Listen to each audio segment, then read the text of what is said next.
아버님, 이제 슬슬 진명에 바꿔주셔야죠. 괜히 나중에 법적 분쟁 생기면 다 피곤합니다. 강남 한복판 수십억 집에서 홀로 사는 72세 김영우 할아버지의 이야기입니다. 명절마다 모여드는 자식들의 관심사는 오직 하나, 재산 분배뿐이었습니다. 그런데 사위의 노골적인 한마디 후 아버지가 홀연히 사라졌습니다. 5천만 원의 돈과 함께 말이에요. 내 전 재산은 내 진짜 자식에게 물려줄 것이다. 과연 이 충격적인 유언 뒤에 숨겨진 진실은 무엇일까요? 돈에 눈먼 가족들 앞에 드러나는 아버지의 마지막 복수극이 지금 시작됩니다. 오늘 사연을 시작하기 전에 구독과 좋아요 버튼을 눌러주시면 당신의 하루에 작은 기쁨이 더해질 거예요. 구독과 좋아요는 무료입니다. 그럼 사연 시작하겠습니다. 서울 강남구 한복판 오래된 단독주택이 하나 서 있습니다. 겉보기엔 낡고 초라해 보이지만 이 땅값만으로도 수십억은 좋게 나갈 집이었습니다. 이 집의 주인 김영호는 올해 72살 은퇴한 지 벌써 10년이 넘었습니다. 혼자 사는 이 넓은 집은 그에게는 너무나 크고 적막했죠. 아침이면 햇살이 마루 깊숙이 들어와 먼지 입자들이 춤을 추는 모습을 바라보며 영호는 또 하루를 시작했습니다. 영호는 매일 아침 6시면 어김없이 일어났습니다. 혼자 사는 노인의 하루란 게 그리 특별할 것도 없었어요. 라디오를 틀어놓고 간단한 아침을 먹고 동네 한 바퀴 산책을 다녀오는 것이 일상의 전부였습니다. 가끔 옛 직장 동료들과 만나 소주 한 잔 기울이는 것이 유일한 낙이었죠. 영호는 젊은 시절 중소기업에서 평생을 바쳐 일했던 성실한 직장인이었어요. 그 시절엔 가족을 위해 새벽부터 밤늦게까지 일만 했습니다.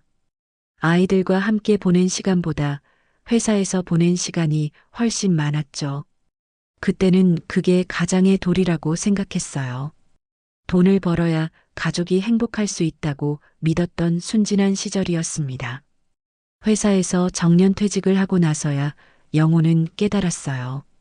자신이 평생 추구했던 것이 과연 옳았는지에 대해서 말이죠. 아이들은 이미 다 컸고 각자의 삶을 살아가고 있었습니다. 아내마저 세상을 떠난 후에는 더욱 외로웠어요.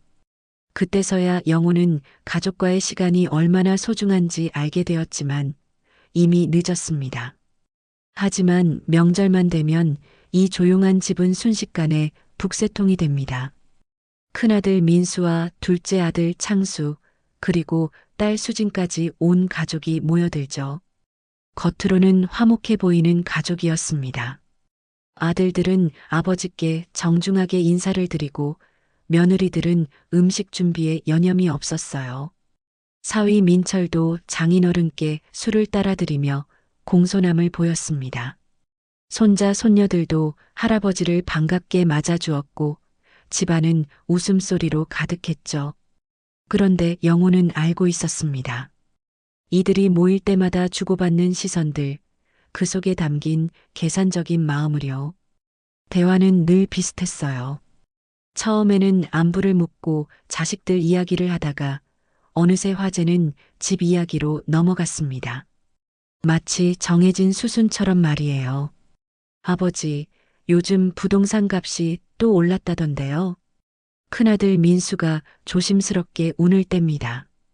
이 집도 예전보다 훨씬 비싸졌을 거예요. 강남 땅값이 천정부지로 오르고 있다고 뉴스에서 그러던데요. 정말 놀라운 수준이더라고요. 맞아요. 우리 동네 집들도 다 올랐어요.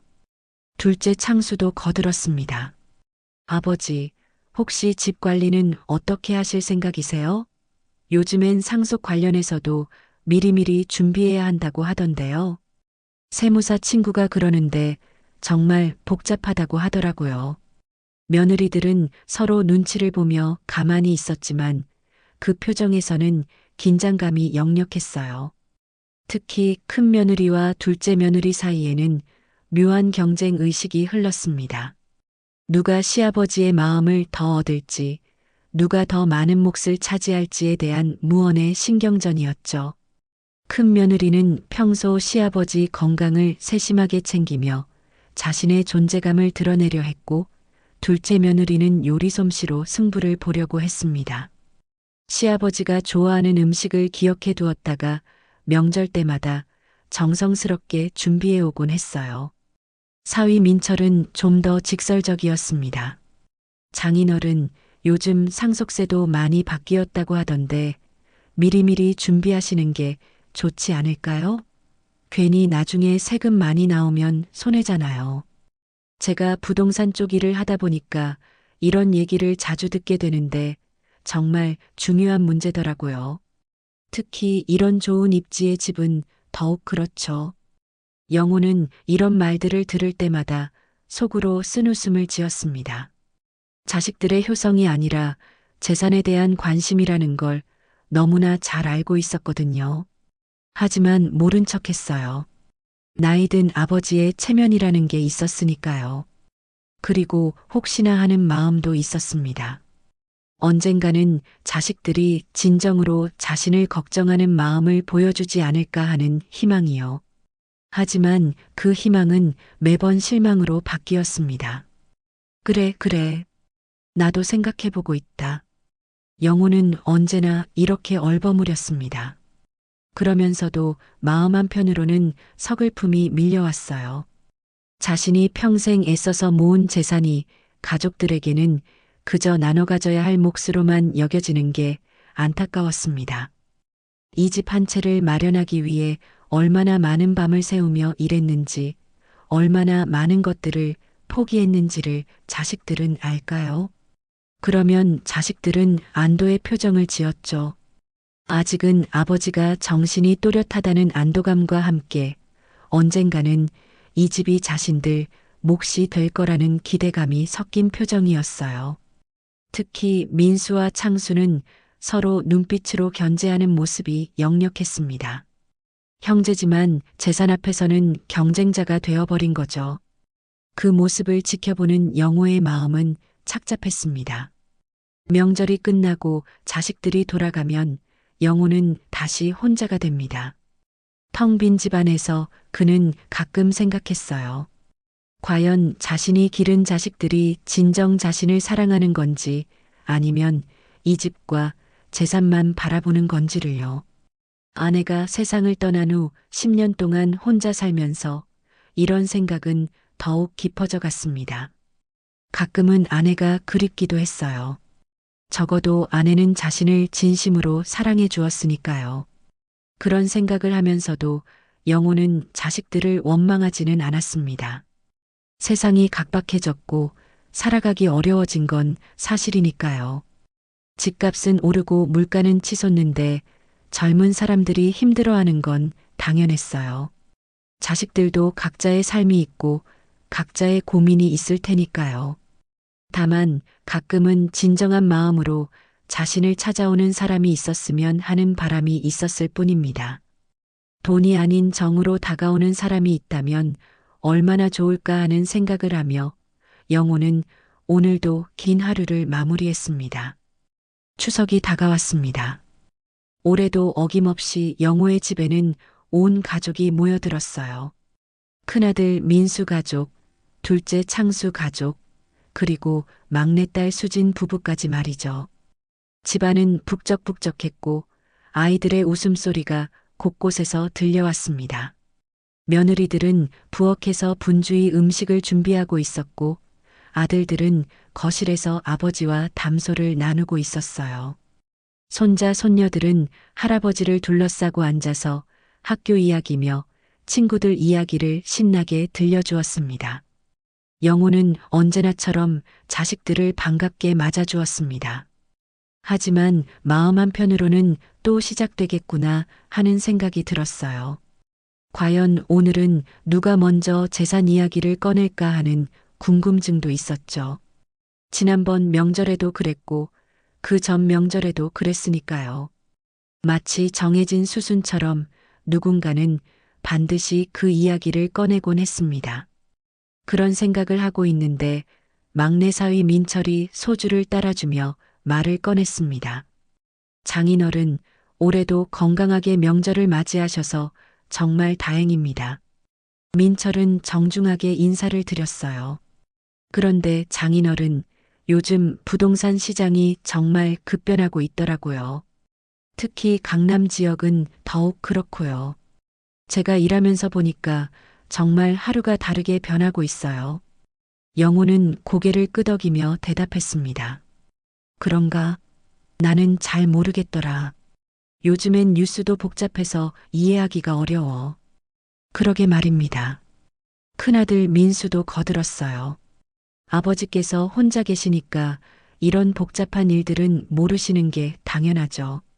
하지만 요즘엔 정말 미리미리 준비해야 할 것들이 많아요. 저도 회사에서 이런 이야기를 자주 듣게 되는데 정말 신경 쓸 게 한두 가지가 아니더라고요. 둘째 창수도 마찬가지였습니다. 맞아요, 아버지. 세무 관련해서도 법이 자꾸 바뀌고 있어서 전문가들도 헷갈려 할 정도라고 하더라고요. 우리가 대신 알아봐 드릴까요? 제가 아는 세무사가 있는데 그 친구가 이런 일에는 정말 전문가거든요. 영호는 속으로 한숨을 쉬었습니다. 역시나 시작되었구나 하는 생각이 들었어요. 하지만 겉으로는 태연한 척했죠. 고맙다, 아직은 괜찮다. 나도 아직 정신은 멀쩡하니까. 그런데 이번에는 민철이 좀 더 구체적으로 말을 꺼냈습니다. 장인어른, 사실 제가 부동산 쪽 일을 하다 보니까 이런 케이스를 많이 봤는데요. 정말 미루면 미룰수록 복잡해져요. 특히 이런 좋은 입지의 부동산은 더욱 그렇고요. 강남 한복판에 있는 단독주택이면 정말 관리가 중요하거든요. 수진이 남편의 옷소매를 살짝 잡으며 눈빛으로 신호를 보냈지만 민철은 이미 술이 들어간 상태였어요. 평소보다 말이 많아졌고 하고 싶었던 말들이 술 기운에 밀려 나오기 시작했습니다.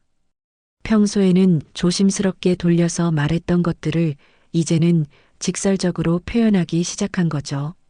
장인어른께서 건강하실 때 미리미리 정리해 놓으시는 게 좋을 것 같아요.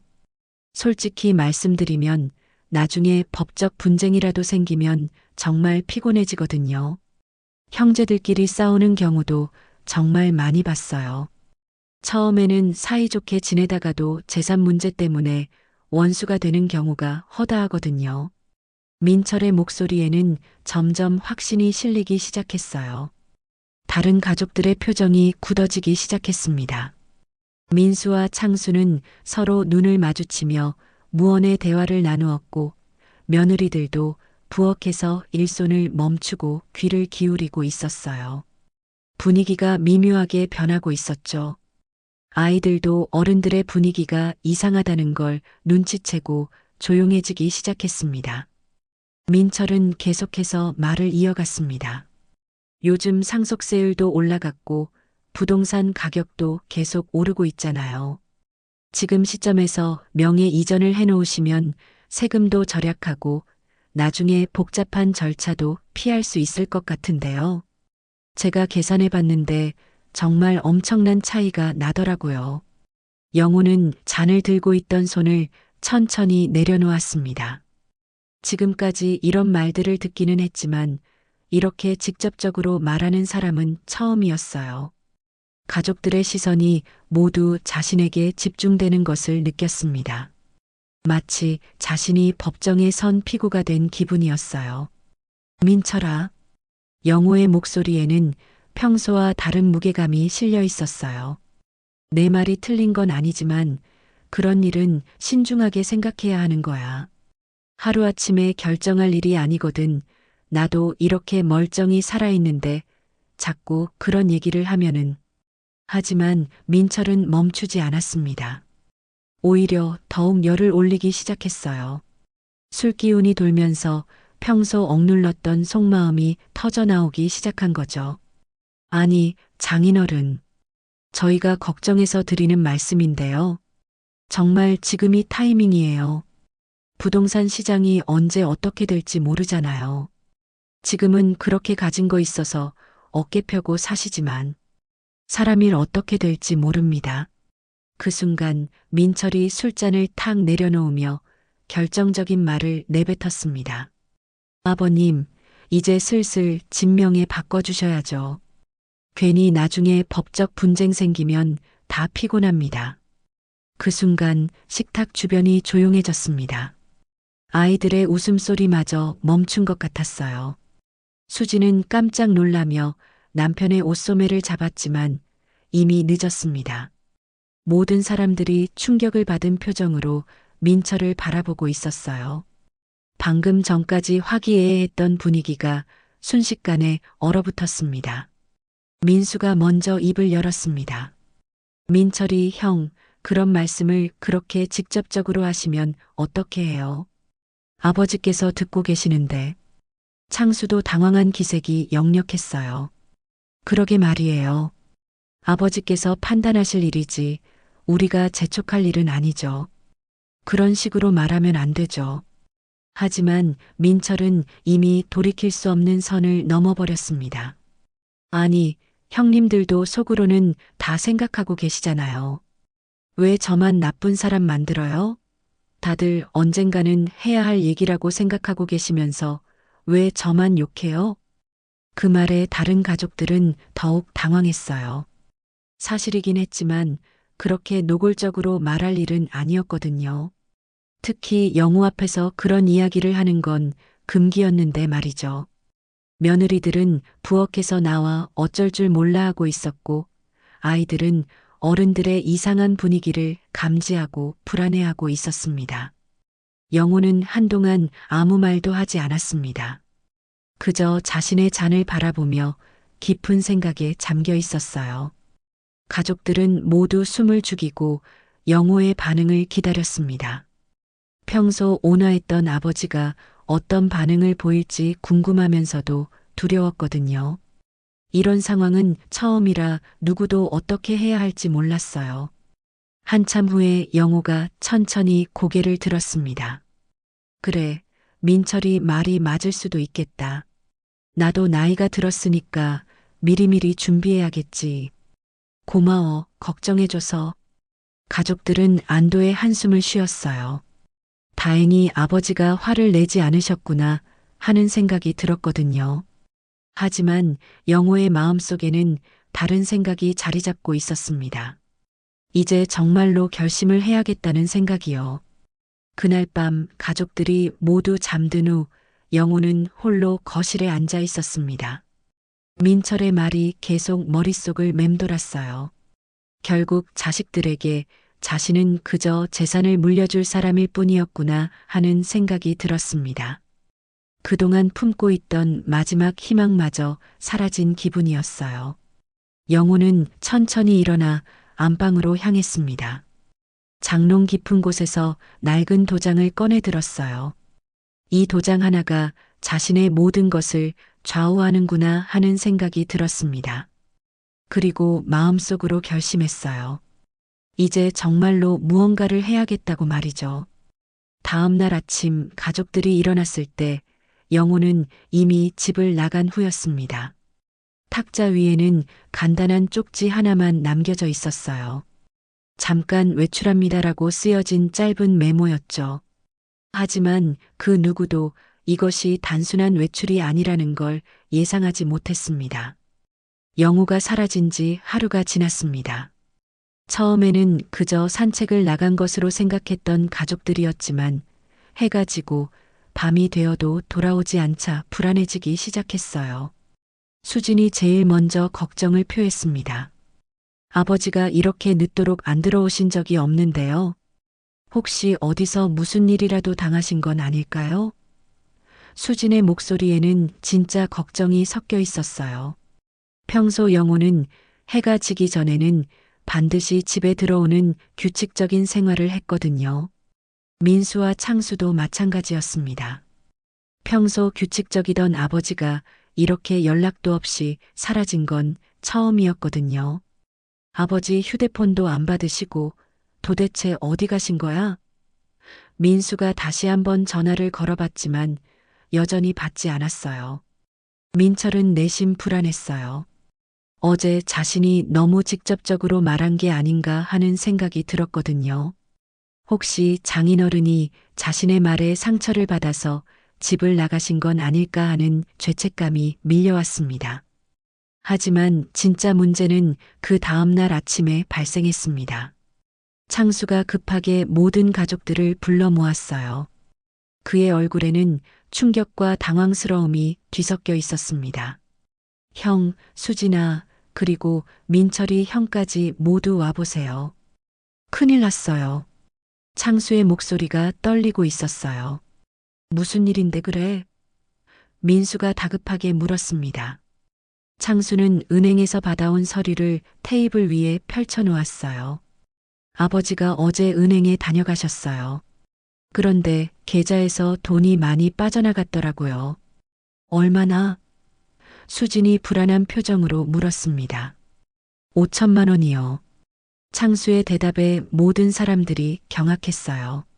민철이 제일 먼저 반응했습니다. 뭐라고요?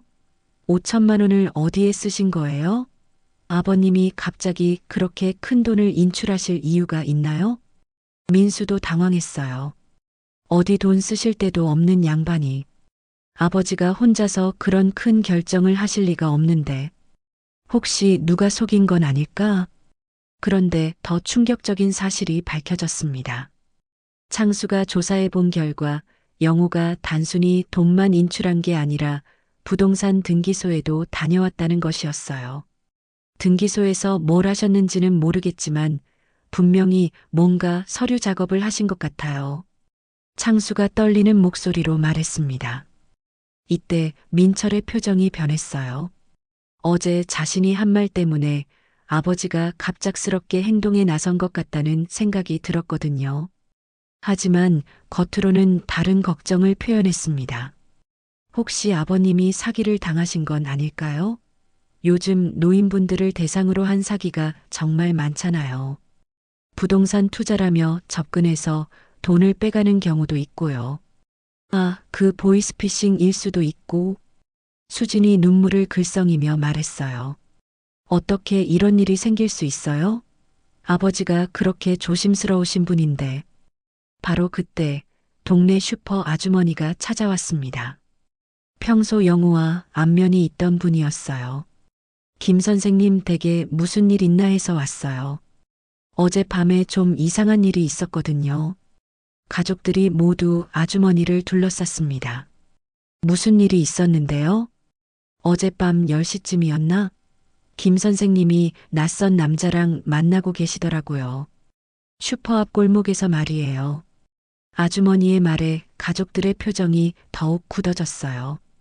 어떤 남자였는데요? 민수가 급하게 물었습니다. 글쎄요, 나이는 50대 정도로 보였고 양복을 입고 있었어요. 그런데 뭔가 수상해 보이더라고요. 김 선생님한테 무슨 두꺼운 봉투를 주고받으면서 뭔가 이야기를 나누고 계시던데 이 말을 들은 가족들은 더욱 불안해졌어요. 특히 민철은 자신의 추측이 맞았다는 확신이 들었습니다. 창수가 다시 입을 열었어요. 혹시 그 남자가 누군지 아세요? 전에 본 적이 있으신가요? 아주머니가 잠시 생각하더니 대답했습니다. 아, 맞다. 그 남자 예전에도 본 적이 있어요. 한 몇 년 전이었나? 그때도 김 선생님이랑 만났었는데 나중에 김 선생님이 많이 속상해 하시더라고요. 속상해 하시다니요? 수진이 불안한 표정으로 물었어요. 그때 김 선생님이 저한테 하신 말씀이 옛날 친구라고 믿고 돈을 빌려줬는데 갚지 않는다고 하시더라고요. 몇 천만 원인가 그렇게 큰 돈이었던 것 같은데. 이 말을 들은 순간 가족들의 얼굴이 하얗게 변했어요. 영우가 과거에 사기를 당했던 그 사람을 또 만났다는 얘기였거든요. 민철이 주먹을 꽉 쥐며 화를 냈습니다. 아니, 그런 놈을 왜 또 만나신 거야? 아버님이 치매라도 온 거야? 민수도 분노를 감추지 못했어요. 그놈이 또 아버지를 속인 거야. 이번에는 5천만 원을 가져간 거고. 창수는 더욱 구체적인 걱정을 표현했어요. 형, 이 상황이 심각해요. 아버지가 그 사기꾼한테 또 속아서 돈만 잃은 게 아니라 혹시 집 등기까지 넘겨준 건 아닐까요? 이 말에 모든 사람들이 충격을 받았어요. 특히 민철의 반응이 가장 격렬했습니다. 그럴 리가 없어요. 아버님이 아무리 그래도 집까지는 함부로 하지 않으셨을 거예요. 하지만 민철의 목소리에는 확신이 없었어요. 수진이 울먹이며 말했어요. 그럼 우리 어떻게 해야 해요? 아버지는 연락도 안 되고 돈은 없어지고 집마저 위험할 수도 있고. 바로 그때 민철이 갑자기 일어났습니다. 저는 당장 등기소에 가서 확인해 볼게요. 혹시라도 집 명의가 바뀌었는지 말이에요.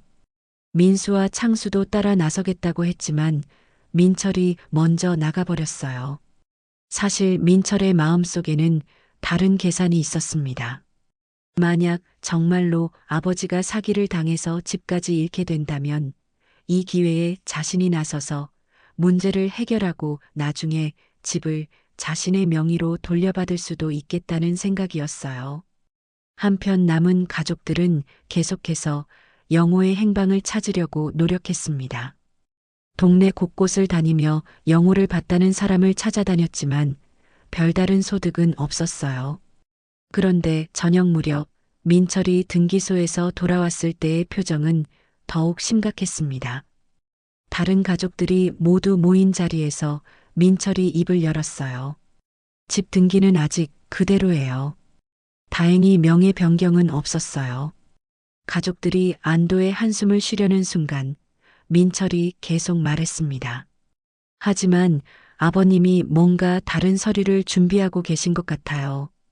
등기소 직원 말로는 상속 관련 서류를 문의하셨다고 하더라고요. 이 말에 형제들의 표정이 다시 굳어졌어요. 영호가 정말로 상속을 준비하고 있다는 얘기였거든요. 그것도 가족들과 상의도 없이 혼자서 말이에요. 영호가 상속 관련 서류를 문의했다는 소식이 퍼지자 집안 분위기는 순식간에 험악해졌습니다. 형제들 사이에 지금까지 억눌러왔던 감정들이 터져나오기 시작했어요. 이게 다 누구 때문이야? 민수가 민철을 향해 소리쳤습니다. 형이 어제 그런 식으로 말만 안 했어도 아버지가 이렇게 갑작스럽게 행동하지 않으셨을 거야. 민철도 지지 않고 맞받아쳤어요. 뭐가 제 잘못이에요? 형님들도 속으로는 다 그런 생각하고 계시면서 저만 나쁜 사람 만들어요? 솔직히 말해보세요. 아버님 재산 걱정 안 해본 사람 있어요? 창수가 중간에서 말렸지만 소용없었습니다. 그만해, 둘 다. 지금 이럴 때가 아니야. 아버지 행방부터 찾아야지. 하지만 민수는 화가 난 상태였어요. 창수야, 넌 몰라. 민철이가 평소에 얼마나 집 욕심을 냈는지. 어제 그 말도 계획적이었을 거야. 계획적이라고요? 민철이 벌떡 일어났습니다. 제가 언제 그랬다고 그러세요? 오히려 형님들이 더 노골적이었잖아요. 명절 때마다 돌려서 재산 이야기 꺼내면서. 수진이 울면서 말했어요. 오빠들 제발 그만해요. 지금 아버지가 어디 계신지도 모르는데 왜 이러세요? 그런데 바로 그 순간 뜻밖의 전화가 걸려왔습니다. 민수의 휴대폰이 울렸어요. 발신자 표시를 본 민수의 얼굴이 굳어졌습니다. 누구야? 창수가 물었습니다. 아버지 휴대폰이야. 민수가 떨리는 손으로 전화를 받았어요. 여보세요, 아버지? 하지만 전화기 너머로 들려온 목소리는 영호가 아니었습니다. 안녕하세요. 저는 강남경찰서 형사 박종민입니다.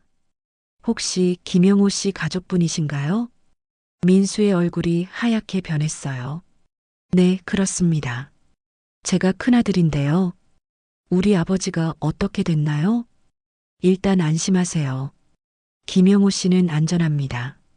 다만 좀 복잡한 상황이라서 가족분들이 서해 와주셨으면 합니다. 가족들은 급하게 경찰서로 향했습니다. 가는 길에 서로 말도 없이 각자 최악의 상황을 걱정하고 있었어요. 혹시 아버지가 정말로 사기를 당한 건 아닐까, 아니면 다른 큰 사건에 휘말린 건 아닐까 하는 생각들이 머릿속을 스쳐갔습니다. 경찰서에 도착했을 때 담당 형사가 가족들을 별도의 상담실로 안내했습니다. 김영호 씨는 현재 조사를 받고 계십니다. 사실 좀 이상한 신고가 들어와서 말이죠. 무슨 신고요? 창수가 불안하게 물었습니다. 어젯밤 김영호 씨가 한 남성과 만나는 걸 목격한 시민이 신고를 했습니다. 뭔가 수상한 거래를 하는 것 같다고 해서요. 조사해 보니 그 남성이 과거 사기 전과가 있는 인물이더군요. 민철이 앞으로 나섰습니다. 그럼 우리 아버님이 사기를 당하신 거네요? 빨리 그 사기꾼을 잡아야죠. 형사가 고개를 저었어요. 그게 문제입니다. 김영호 씨 말로는 사기가 아니라고 하시거든요. 오히려 그 남성에게 돈을 빌려준 거라고 주장하십니다. 가족들은 서로 얼굴을 마주봤어요. 뭔가 이상했거든요. 그럼 우리 아버지를 만날 수 있나요? 수진이 물었습니다. 잠시만 기다려보세요. 형사가 나가더니 잠시 후 영호를 데리고 왔습니다. 영호의 모습을 본 가족들은 깜짝 놀랐어요. 평소보다 많이 지쳐 보였지만 예상과 달리 의외로 담담한 표정이었거든요. 아버지, 수진이 달려가서 영호를 껴안았습니다. 정말 걱정했어요. 어디 가신 거예요? 영호는 수진을 살짝 밀어내며 말했어요. 괜찮다. 나한테는 할 일이 있었어. 민수가 다가왔습니다. 아버지, 정말 그 사람한테 돈을 빌려주신 거예요? 그 사람이 예전에 아버지를 속인 그 사람 맞죠? 영호는 잠시 침묵했다가 대답했어요. 그래, 맞다. 하지만 이번에는 다르다. 뭐가 달라요? 창수가 답답해하며 물었습니다. 영호는 가족들을 쭉 훑어보더니 말했어요. 너희들은 이해 못할 거야. 어차피 너희 눈에는 내가 늙어서 판단력이 흐려진 걸로만 보이겠지. 민철이 조급하게 말했습니다. 아버님, 지금이 그런 말씀하실 때가 아니에요. 5천만 원이 얼마나 큰 돈인데요. 5천만 원? 영호가 피식 웃었습니다. 그게 뭐가 그리 중요하냐? 가족들은 영호의 반응에 당황했어요. 평소 돈에 꼼꼼했던 아버지가 이렇게 나올 줄은 몰랐거든요. 형사가 개입했습니다. 김영호 씨, 가족분들이 걱정하고 계십니다. 정확히 무슨 일인지 설명해 주시면 좋겠는데요. 영호는 한참 동안 생각하더니 입을 열었어요. 좋아, 말해주마. 어차피 곧 알게 될 일이니까. 가족들이 모두 숨을 죽이고 영호의 말을 기다렸습니다.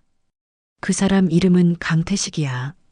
맞다, 예전에 나한테 돈을 빌려간 그 사람이지. 하지만 이번에는 내가 그에게 부탁한 일이 있어. 무슨 부탁이요? 수진이 조심스럽게 물었습니다. 영호가 깊은 한숨을 쉬었어요. 내 재산을 조사해달라고 했어. 정확히 얼마나 되는지, 어떻게 나눠야 하는지 말이야. 그런 걸 왜 그 사기꾼한테 부탁하세요? 민수가 이해할 수 없다는 표정으로 물었습니다. 사기꾼이라고? 그래, 강태식은 분명 나를 속였어. 하지만 그 사람만큼 돈의 흐름을 잘 아는 사람도 없거든. 그리고 영우가 잠시 멈췄다가 계속했어요. 그 사람은 최소한 내 재산을 노리지는 않아. 이미 한 번 망신을 당했으니까. 가족들은 영호의 논리를 이해할 수 없었어요. 한 번 속인 사람을 다시 믿는다는 게 말이 안 됐거든요. 창수가 물었습니다. 그럼 아버지, 정말로 상속 준비를 하고 계신 거예요? 영호가 고개를 끄덕였어요. 그래. 이제 할 때가 됐어. 그럼 우리와 상의하셔야죠. 민철이 목소리를 높였습니다. 영호가 민철을 차갑게 바라봤어요. 상해? 너희와 상의해서 뭘 하겠다는 거냐? 어차피 너희 머릿속에는 얼마나 많이 가져갈지 그 생각밖에 없잖아. 민철의 얼굴이 빨갛게 달아올랐어요. 그런 게 아니에요. 아니라고? 영호의 목소리에 냉기가 돌았습니다. 그럼 어제 내가 한 말은 뭐였지? 집 명의를 바꿔달라고 한 그 말이야. 분위기가 얼어붙었습니다. 형사도 가족 간의 복잡한 상황을 눈치채고 자리를 피해 주었어요. 영호가 계속 말했습니다. 나는 이제 확실히 알겠어. 너희에게 내가 뭔지 말이야. 그냥 재산을 물려줄 사람일 뿐이지. 수진이 눈물을 흘리며 말했어요. 아버지, 그런 게 아니에요.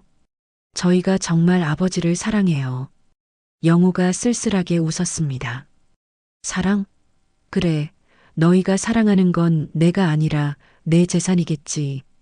그때 형사가 다시 들어왔어요. 죄송하지만 조사가 끝났습니다. 김영호 씨는 집으로 가셔도 됩니다. 영호가 일어나면서 말했어요. 좋아, 집으로 가자. 그런데 가서 할 이야기가 많이 있을 거야. 가족들은 불안한 마음으로 영호를 따라 나섰습니다. 뭔가 큰 변화가 일어날 것 같은 예감이 들었거든요. 집으로 돌아온 영호는 평소와 달리 단호한 모습이었습니다. 가족들을 거실로 불러 모으더니 안방에서 서류 봉투 하나를 가져왔어요. 그 봉투를 테이블 위에 올려놓는 영호의 손길에는 결연함이 느껴졌습니다. 모두 앉아라. 영호의 목소리에는 평소 볼 수 없던 권위가 실려 있었어요. 오늘 너희들에게 중요한 이야기를 해야겠다. 가족들은 긴장한 채로 자리에 앉았습니다. 특히 민철은 어제 자신이 한 말 때문에 이런 상황이 벌어진 것 같아서 불안했어요. 영호가 봉투를 열더니 서류 한 장을 꺼냈습니다. 이게 뭔지 아느냐? 민수가 조심스럽게 물었어요. 뭔가요, 아버지? 유언장이다. 영호의 말에 가족들이 모두 경직됐습니다. 어제 강태식과 함께 변호사를 만나서 작성한 거야. 창수가 당황하며 말했어요. 아버지, 갑자기 유언장이라니요.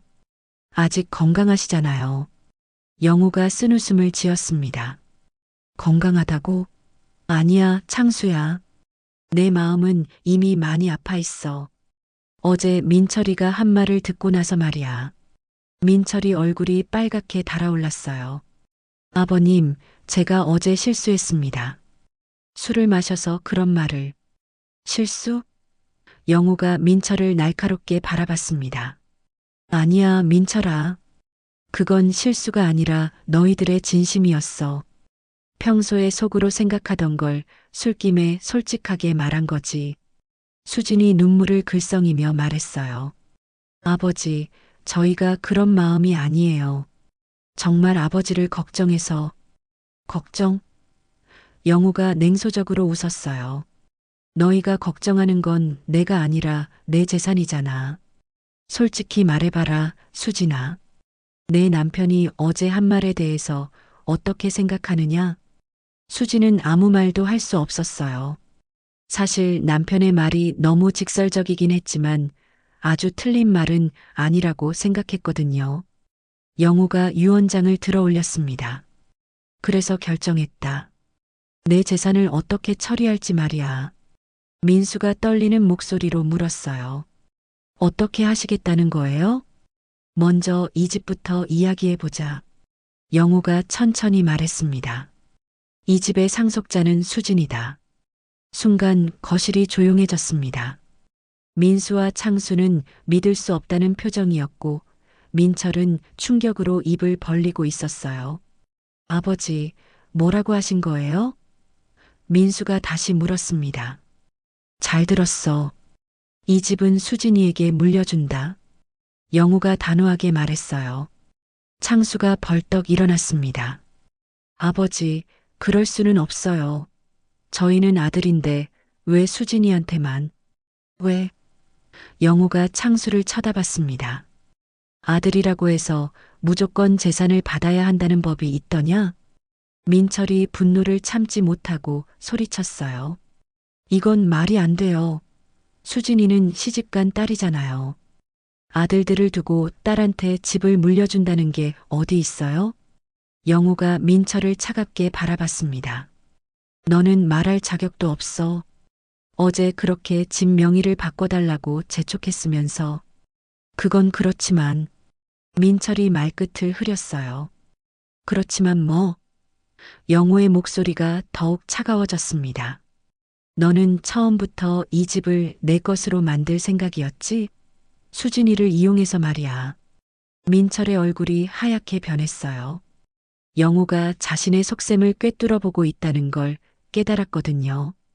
수진이 당황하며 말했어요. 아버지, 저는 그런 거 원하지 않아요. 오빠들한테 드리세요. 영우가 수진을 따뜻하게 바라봤습니다. 수진아, 너만은 달라. 몇 년 전 내가 병원에 입원했을 때 기억나냐? 수진이 고개를 끄덕였어요. 네, 기억해요. 그때 너만 매일 병원에 와서 나를 돌봐줬어. 민수와 창수는 바쁘다고 일주일에 한 번씩 왔고, 민철이는 아예 얼굴도 안 보였지.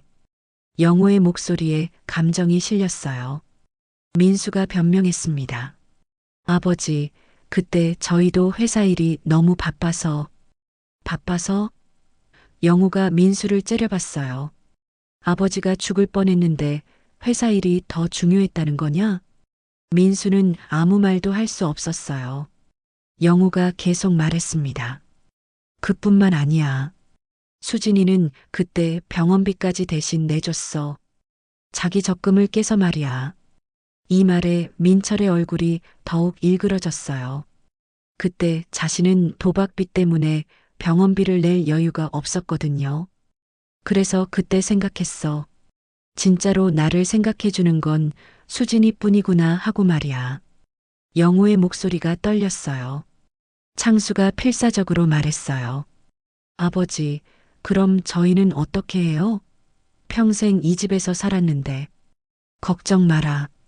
영호가 다른 서류를 꺼냈습니다. 너희에게도 줄 건 있어. 내 예금과 주식을 민수와 창수가 나눠 가져라. 얼마나 되는데요? 민수가 조심스럽게 물었어요. 합쳐서 35억 정도 된다. 영호의 답에 형제들의 표정이 조금 밝아졌어요. 하지만 민철은 여전히 불만이었습니다. 그럼 저는 뭘 받는다는 거예요? 영호가 민철을 냉정하게 바라봤어요. 너는 아무것도 받을 게 없어. 뭐라고요? 민철이 벌떡 일어났습니다. 너는 내 가족이 아니야. 사위일 뿐이지. 영호의 말이 날카로웠어요. 그리고 어제 내가 한 행동을 보니까 너에게 줄 만한 건 아무것도 없더라. 민철이 분노로 떨었어요. 이건 불공평해요. 저도 이 가족의 일원인데. 가족의 일원? 영호가 비웃었습니다. 가족의 일원이라면 어제 그런 식으로 말했겠느냐? 수진이 남편을 말렸어요. 여보, 그만해. 아버지 기분 상하게 하지 마. 하지만 민철은 멈추지 않았어요. 수진아, 너도 가만히 있을 거야? 이렇게 되면 나중에 우리한테 문제가 생긴다고. 무슨 문제? 수진이 남편을 이상하게 바라봤어요. 민철이 당황하며 말을 더듬었습니다. 그러니까 세금 문제도 있고. 영호가 민철의 속셈을 간파했어요. 세금 문제? 아니면 내가 빚진 도박 빚 문제 아니냐? 민철의 얼굴이 하얗게 변했어요. 그건 나는 다 알고 있어, 민철아. 영호가 차갑게 말했어요. 내가 얼마나 빚이 있는지, 그 빚 때문에 이 집을 노리고 있다는 것도 말이야. 수진이 충격을 받으며 남편을 바라봤어요. 여보, 그게 정말이야? 민철은 아무 대답도 할 수 없었습니다. 모든 게 드러나 버린 상황에서 더 이상 숨길 수도 없었거든요. 영호가 마지막으로 말했어요. 이제 알겠지? 왜 내가 이런 결정을 했는지 말이야. 민철의 정체가 드러나자 집안 분위기는 최악으로 치달았습니다. 수지는 남편을 믿을 수 없다는 표정으로 바라보고 있었고 민수와 창수도 매제의 진짜 속셈을 알게 되어 경악하고 있었어요. 여보, 정말 도박을 했던 거야? 수진의 목소리가 떨렸습니다. 그리고 그 빚 때문에 우리 집을 노렸던 거야? 민철이 허둥지둥 변명했어요. 수진아, 그게 아니야. 오해가 있는 것 같은데. 내가 너를 걱정시키고 싶지 않아서 말 안 한 거야. 오해? 영우가 냉소적으로 웃었습니다. 내가 강태식한테 조사를 의뢰한 게 바로 너 때문이야, 민철아. 무슨 소리예요? 민철의 얼굴이 더욱 하얗게 변했어요. 영우가 봉투에서 또 다른 서류를 꺼냈습니다. 강태식이 조사해온 자료야. 내가 작년부터 얼마나 많은 빚을 졌는지, 어떤 사람들한테 돈을 빌렸는지 다 나와 있어. 민철이 그 서류를 보자 식은땀이 줄줄 흘렀어요. 자신이 숨기려고 했던 모든 것들이 낱낱이 기록되어 있었거든요. 3억? 영우가 천천히 읽었습니다. 내가 진 빚이 3억이더라. 그래서 이 집을 노렸던 거지? 수진이 손으로 입을 막으며 충격을 받았어요. 3억이라고? 여보, 그렇게 많은 돈을 어디에 썼어? 민철이 더듬거리며 대답했어요. 그건 사업 자금으로. 사업 자금? 창수가 비웃었습니다. 매제, 솔직히 말해요. 도박 아니에요? 영우가 서류를 넘기며 말했어요. 강남의 모든 카지노, 경마장, 그리고 불법 도박장까지 내가 안 가본 곳이 없더라. 민철의 다리가 휘청거렸어요. 아, 아버님. 제가 잘못했습니다. 하지만 이제 끊었어요. 정말로요. 끊었다고? 영우가 또 다른 페이지를 보여줬습니다. 일주일 전까지도 강남 모처의 도박장에서 500만 원을 잃었다고 나와 있는데 수진이 주저앉으며 울기 시작했어요. 어떻게 이럴 수 있어? 나한테는 회사가 어렵다고 거짓말하면서. 민철이 무릎을 꿇었습니다. 수진아, 미안해. 정말 미안해. 하지만 이제 정말 끊을게. 아버님 집만 도와주시면. 지? 영호의 목소리가 얼음같이 차가워졌어요. 아직도 내 집을 노리고 있구나? 민수가 분노하며 말했어요. 매제, 정말 실망이에요. 그런 속셈으로 우리 가족한테 접근했던 거예요? 민철이 필사적으로 변명했습니다. 아니에요. 처음에는 정말 수진이를 사랑해서 결혼한 거예요. 도박은 나중에 시작한 거고. 나중에? 창수가 서류를 뒤져보더니 말했어요. 여기 보니까 결혼하기 전부터 도박을 했던 것 같은데요? 영우가 냉정하게 말했어요. 민철아, 너는 처음부터 내 딸과 내 재산을 동시에 노렸던 거야. 수진이를 진짜로 사랑했다면 이런 짓은 하지 않았을 거다. 수진이 눈물을 흘리며 일어났어요. 아버지 말씀이 맞아요. 나 정말 바보였어. 이 사람을 믿었던 내가 바보였다고요. 민철이 수진의 치마를 붙잡았습니다. 수진아, 제발. 한 번만 더 기회를 줘. 정말 바뀔게. 하지만 수진은 남편을 차갑게 내려다봤어요. 기회? 벌써 몇 번의 기회를 줬는데 그때마다 거짓말만 했잖아. 바로 그때 현관문이 열리는 소리가 들렸습니다. 모든 사람들이 놀라서 현관 쪽을 바라봤어요. 그런데 들어온 사람을 보고 모두가 경악했습니다. 강태식이었어요. 영우가 어제 만났던 그 남자가 떳떳하게 집 안으로 들어온 거였죠. 가족들이 다 모여 계시네요. 강태식이 능글맞게 웃으며 말했어요. 민수가 벌떡 일어났습니다. 당신 누구예요? 어떻게 남의 집에 무단 침입을? 무단 침입? 강태식이 웃었어요. 김영호 선생님이 열쇠를 주셨는데요. 가족들이 모두 영호를 바라봤어요. 영호는 담담한 표정으로 말했습니다. 내가 줬다. 아버지, 왜 그런 사람한테 열쇠를 주신 거예요? 창수가 이해할 수 없다는 표정이었어요. 강태식이 가방에서 서류들을 꺼내며 말했어요. 제가 오늘 중요한 서류를 가져왔거든요. 김영호 선생님이 부탁하신 일 말이에요. 무슨 서류요? 민철이 불안하게 물었습니다. 유언장 공증 서류와 강태식이 잠시 멈췄다가 말했어요. 그리고 상속 관련 최종 서류들이요. 영호가 강태식에게서 서류를 받아들었어요. 고마워, 강태식. 내가 조사해준 덕분에 결정을 내릴 수 있었어.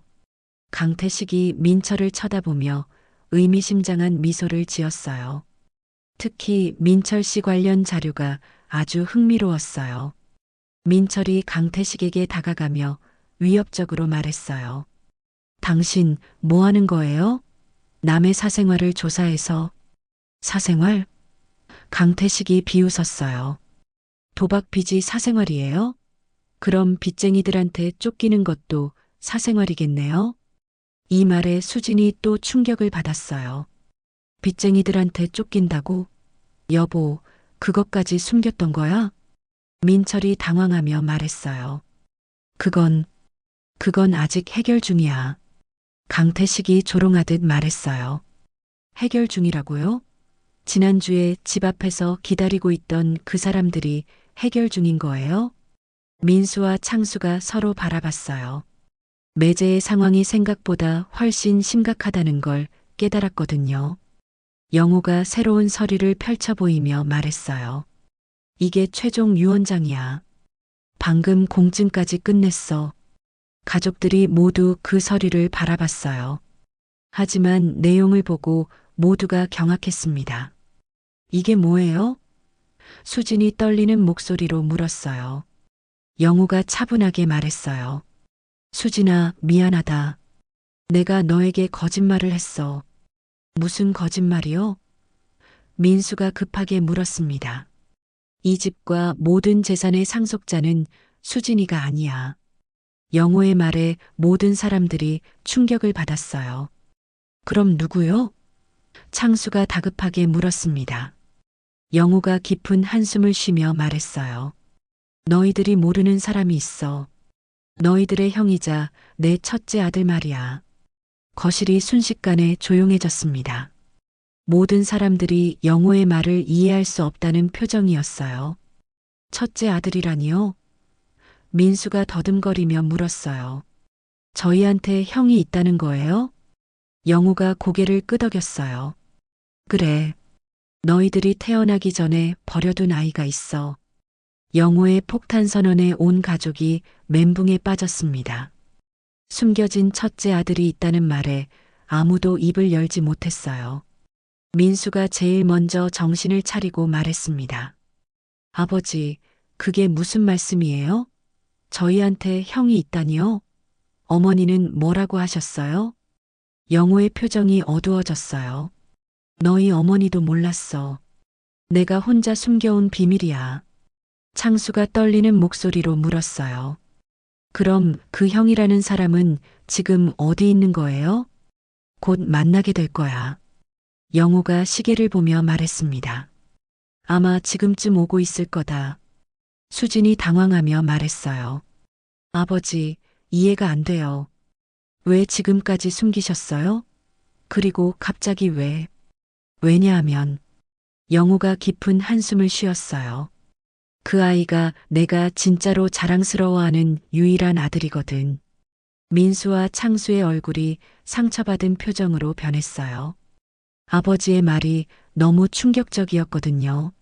아버지, 그럼 저희는 뭐예요? 민수가 울먹이며 말했습니다. 영호가 차갑게 대답했어요. 너희들은 내 재산만 바라보는 자식들이고 그 아이는 진짜 효자야. 바로 그때 인터폰이 울렸습니다. 강태식이 일어나서 문을 열어주러 갔어요. 잠시 후 낯선 남자가 들어왔습니다. 키가 크고 단정한 모습의 40대 중반 남성이었어요. 안녕하세요. 그 남자가 정중하게 인사했습니다. 저는 김철민입니다. 가족들이 모두 그 남자를 쳐다봤어요. 확실히 영호와 닮은 구석이 있었습니다. 특히 눈가와 코 모양이 영호와 매우 흡사했어요. 영호가 일어나서 철민을 반갑게 맞았습니다. 철민아, 왔구나. 고마워. 아버님. 철민이 영호에게 깊게 인사했어요. 연락 주셔서 감사합니다. 민수가 믿을 수 없다는 표정으로 말했어요. 잠깐, 정말 우리 형이라는 거예요? 철민이 민수를 바라보며 말했어요. 네, 맞습니다. 저는 김영우 아버님의 첫째 아들 김철민입니다. 여러분들의 형이고요. 창수가 더듬거리며 물었어요. 그럼 지금까지 어디서 뭘 하고 계셨어요? 고아원에서 자라서 공부해서 의사가 되었습니다. 철민이 담담하게 답했어요. 현재 서울대병원에서 외과 전문의로 일하고 있습니다. 수진이 놀라며 말했어요. 의사라고요? 서울대병원? 네, 맞습니다. 철민이 명함을 꺼내서 보여줬어요. 영우가 자랑스럽게 말했어요. 이 아이가 내 진짜 자랑이야. 아무도 도와주지 않았는데도 혼자 힘으로 의사가 됐어. 민철이 의심스럽게 말했어요. 잠깐, 이상해요. 갑자기 나타나서 형이라고? 혹시 아버님을 속이는 건 아니에요? 강태식이 서류를 꺼내며 말했어요. 여기 유전자 검사 결과가 있습니다. 확실히 김영우 선생님의 친아들이 맞습니다. 민수가 그 서류를 보더니 무너졌어요. 정말이네. 진짜 우리 형이군요. 철민이 조용히 말했어요. 저는 여러분들을 원망하지 않습니다. 아버님이 저를 버릴 수밖에 없었던 상황도 이해해요. 무슨 상황이었는데요? 수진이 조심스럽게 물었어요. 영우가 무겁게 입을 열었어요. 내가 20살 때 사귄 여자가 있었어. 하지만 그 여자는 결혼을 약속하고 다른 남자와 도망갔어. 철민이를 두고 말이야. 철민이 덧붙였어요. 그때 아버님은 너무 어리셨고 혼자 아이를 키울 형편이 안 되셨죠. 그래서 고아원에 맡기신 거예요. 창수가 이해가 안 된다는 표정으로 말했어요. 그럼 왜 지금까지 찾지 않으셨어요? 영우가 쓸쓸하게 웃었어요. 찾기는 했어. 하지만 철민이가 거부했어. 자기 힘으로 살겠다고 하면서 말이야. 철민이 고개를 끄덕였어요. 네, 맞습니다. 저는 아버님께 폐를 끼치고 싶지 않았어요. 그래서 연락을 끊고 혼자 살았습니다. 그럼 왜 지금? 민수가 물었어요. 영우가 답했습니다. 내가 먼저 연락했어. 어제 강태식을 통해서 말이야. 강태식이 설명했어요. 김영우 선생님이 가족들의 진짜 마음을 확인하고 싶어 하셔서 철민 씨를 찾아달라고 부탁하셨어요. 민철이 분노하며 소리쳤어요. 이게 뭐예요? 우리를 시험한 거예요? 그래서 일부러 그런 연극을 한 거예요? 영우가 민철을 차갑게 바라봤어요. 연극? 아니야, 민철아. 이건 연극이 아니라 진실이야. 너희들의 진짜 모습을 본 거지. 수진이 눈물을 흘리며 말했어요. 아버지, 저희가 그렇게 실망스러우셨나요? 실망스럽다고? 영호의 목소리에 분노가 섞였어요. 실망을 넘어서 절망스러웠어. 특히 민철이의 어제 말을 듣고 나서는 말이야. 철민이 조용히 말했어요. 아버님, 저는 재산 같은 건 필요 없습니다. 제가 온 이유는 아버님이 부르셨기 때문이에요. 고마워, 철민아. 영우가 철민의 손을 잡았어요. 하지만 이미 결정했어. 모든 재산은 내 것이야. 가족들이 모두 충격을 받았어요. 특히 민철은 완전히 절망한 표정이었어요. 이건 말이 안 돼요. 민철이 소리쳤어요. 갑자기 나타난 사람한테 모든 걸 다 주다니. 영우가 일어나서 민철을 노려봤어요. 갑자기 나타난 사람? 그 사람은 내 첫째 아들이야. 그리고 너보다 훨씬 더 자격이 있어. 창수가 필사적으로 말했어요.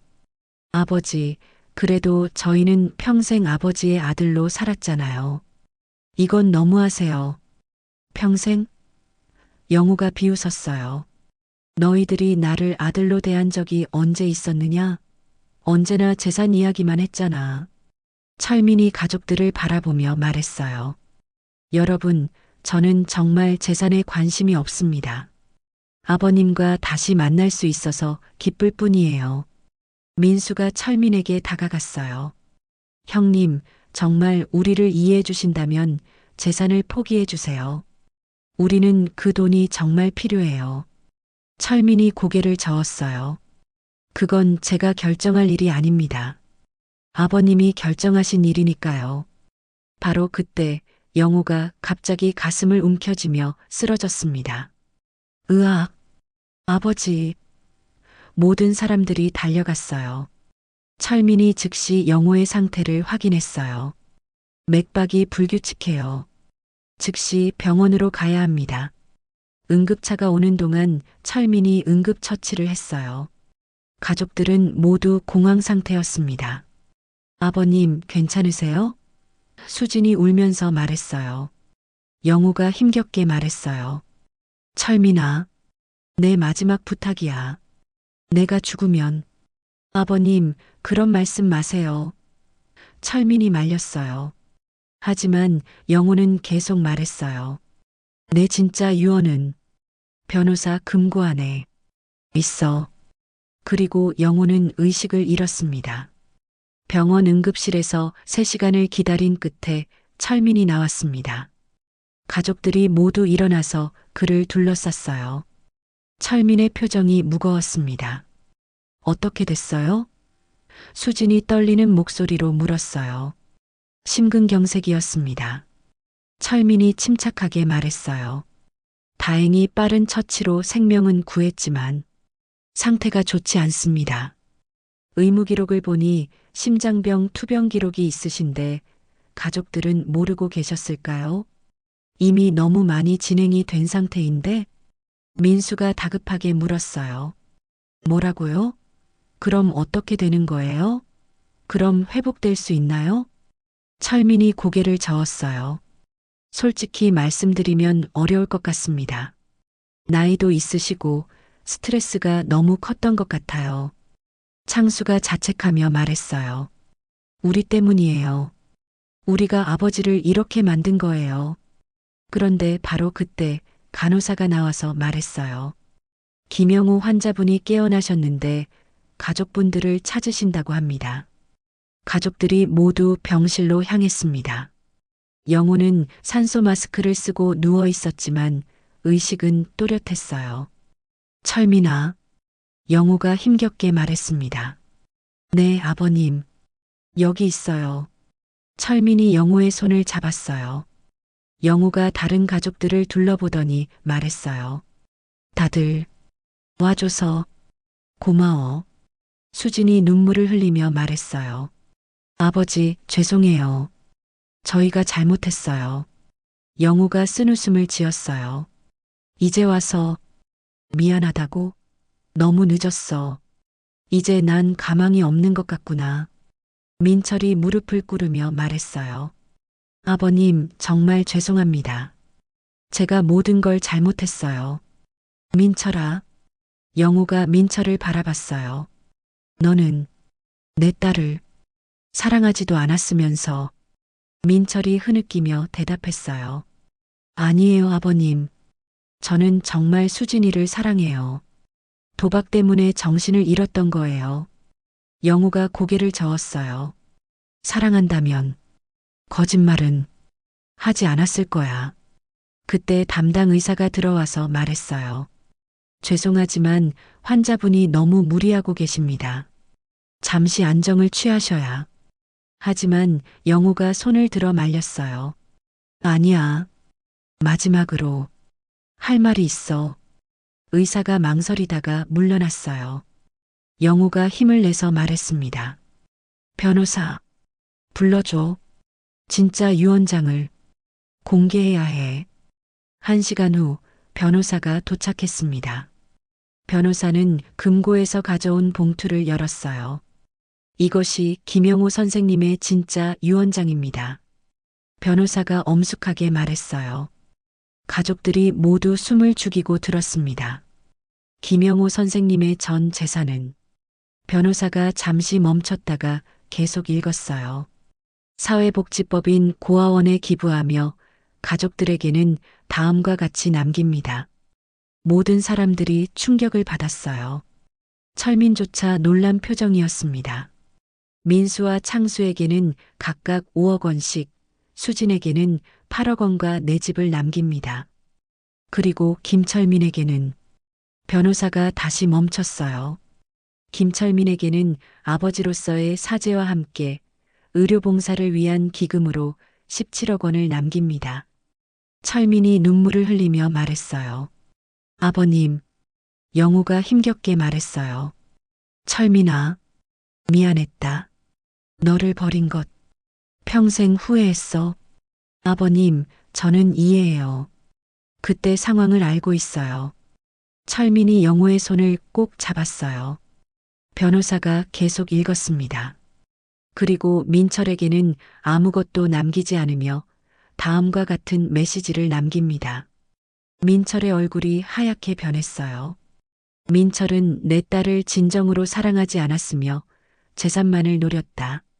하지만 만약 정말로 뉘우치고 도박을 끊는다면 수진이와 함께 새로운 시작을 할 기회를 주고 싶다.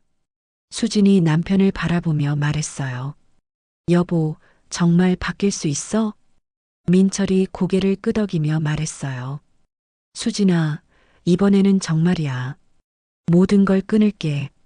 아버님께서 마지막 기회를 주신 거잖아. 영우가 마지막으로 말했어요. 돈의 눈먼 너희들이 민낯을 끝까지 보고 싶었다. 민수가 눈물을 흘리며 말했어요. 아버지, 저희가 정말 잘못했어요. 이제야 깨달았어요. 창수도 무릎을 꿇었어요. 아버지, 용서해 주세요. 저희가 너무 욕심만 부렸어요. 영우가 자식들을 바라보며 말했어요. 이제 알겠지? 진정한 가족이 뭔지. 수진이 아버지의 손을 잡으며 말했어요. 아버지, 저는 앞으로 진짜 효녀가 될게요. 돈이 아니라 마음으로요. 영우가 수진을 바라보며 미소를 지었어요. 수진아, 너만은 그래도 진심이었어. 그때 철민이 말했어요. 아버님, 저는 의료봉사 기금을 가난한 아이들을 위해 쓰겠습니다. 아버님의 뜻대로요. 영우가 철민을 자랑스럽게 바라봤어요. 고마워. 철민아, 내가 내 진짜 자랑이야. 변호사가 마지막 부분을 읽었습니다. 이 모든 것은 가족들에게 진정한 사랑이 무엇인지 깨닫게 하기 위함이었습니다. 돈보다 소중한 것이 있음을 알아주기 바랍니다. 영우가 힘없이 말했어요. 결국 내가 남긴 건 돈이 아니라 깨달음이었으면 좋겠다. 가족들이 모두 아버지 주변에 모여들었어요. 이제야 진정한 가족의 의미를 알 것 같았습니다. 민철이 수진의 손을 잡으며 말했어요. 수진아, 미안해. 이제 정말 새로 시작하자. 수진이 고개를 끄덕였어요. 여보, 이번에는 정말 믿을게. 아버지께서 기회를 주신 거니까. 민수와 창수도 서로 바라보며 말했어요. 우리도 이제 진짜 형제가 되자. 돈 때문에 싸우지 말고. 철민이 동생들을 바라보며 말했어요. 저도 이제 진짜 형이 되겠습니다. 함께 아버님을 모시죠. 영우가 마지막으로 말했어요. 고마워. 이제야 진짜 가족이 됐구나. 그리고 영우는 평화로운 표정으로 눈을 감았습니다. 가족들은 모두 눈물을 흘렸지만 이상하게도 마음이 따뜻했어요. 이제야 깨달았습니다. 아버지가 진정으로 원했던 건 돈이 아니라 가족 간의 진실한 사랑이었다는 것을요. 몇 달 후 민철은 정말로 도박을 끊었고 형제들은 서로 도우며 살고 있었습니다. 철민은 의료봉사를 시작했고 영호의 뜻은 이렇게 이어져 갔습니다. 오늘의 이야기 들어주셔서 감사합니다. 앞으로도 인생의 지혜를 밝히는 감동적인 사연으로 찾아뵙겠습니다. 좋아요와 구독도 잊지 말고 눌러주시고 댓글로 응원의 메시지를 남겨주세요. 오늘도 여러분들께 꽃길 인생만 펼쳐지길 바라고 응원하겠습니다.